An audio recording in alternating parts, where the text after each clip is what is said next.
Galicia is running against current chair Nora Vargas.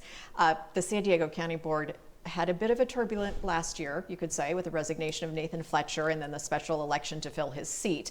The board is currently split 3-2 with 3 Democrats and 2 Republicans, which is actually a very big deal if you look at historically what this Board of Supervisors has looked like. So what will happen in District 3 will be watched really closely by folks on both sides. I'm joined by 3 of our experts again to talk about it. Cynthia Kaui is the president of the San Diego Young Republicans. Mikey Knabb is the national director of High Road Restaurants, which is a national network of restaurant owners that promotes racial and gender justice. And Matthew T. Hall, a longtime journalist here in San Diego covering politics. Thank you all for being here again. Let's start with you, Cynthia, and talk about this district, District 3, because it's a Democratic district, but Kevin Faulconer has actually won elections with some of these voters voting for him in the past. So it's a very interesting dynamic that's set up here in District 3. It is interesting, and I think it's important for voters to know that, unfortunately, in 2020, Terra Lawson-Remer unseated former Supervisor Kristen Gaspar.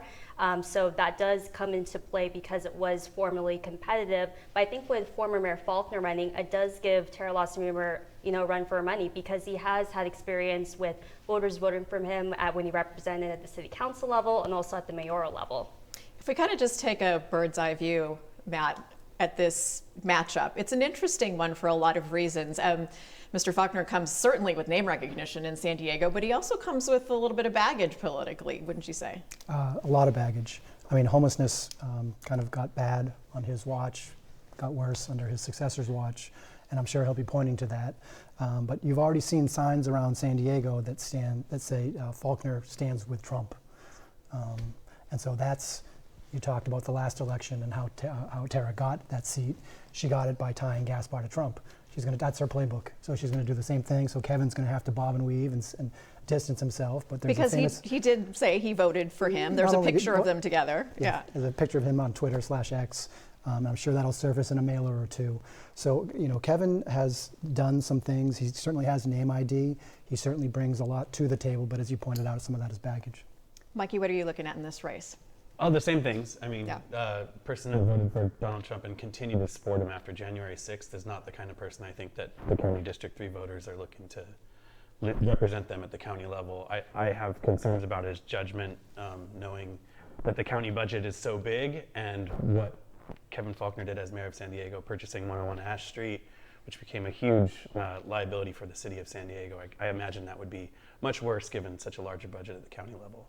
I'm sure that, like a lot of people, but specifically in the restaurant industry, we really saw the power that the county supervisors had during the pandemic, right? Mm-hmm. I think in a way that maybe we hadn't before. People were like, what's a supervisor in a way, This really put it into perspective for a lot of people. So if we're talking about this balance of power, I'd just like to ask all of you, what do you think is the importance when it comes to having Republican versus Democrat leading our county? Well, to me, it's a matter of what kind of public services we can expect from county leadership.